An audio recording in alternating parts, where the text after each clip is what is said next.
All patients should be listened to, treated with respect, and given good person-centered care. And the fear of being misgendered, treated disrespectfully, or even discriminated against has prevented many trans people from accessing healthcare. So here are some top tips to help make your practice more inclusive, and please do consider sharing them with everyone in your practice setting.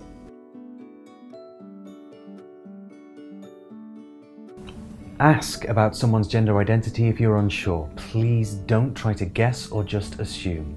Remember that not all trans patients will be transitioning from male to female or from female to male. Some will be transitioning from an assigned gender to being non-binary. And always ask about which hospital ward your patient would prefer to be on.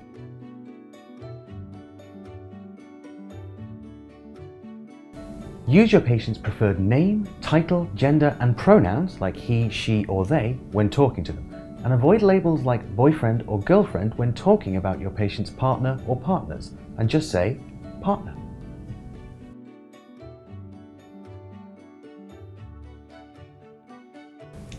Respect your patient's confidentiality and don't inappropriately disclose any information about their trans status or gender history, either directly or indirectly.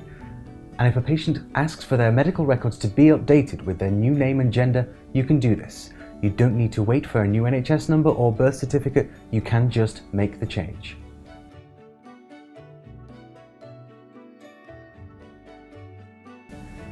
If your patient comes to see you about a broken elbow, for example, then their gender or gender identity just isn't relevant.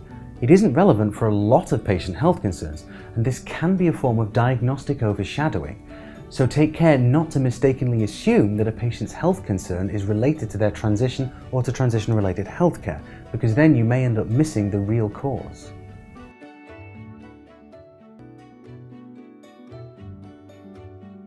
Remember that being transgender is not a symptom of mental ill health, but trans people are at risk disproportionately from mental health problems. Many trans people feel isolated, feel as if they're being silenced, or are genuinely discriminated against. And many trans people will experience depression at some point in their lives.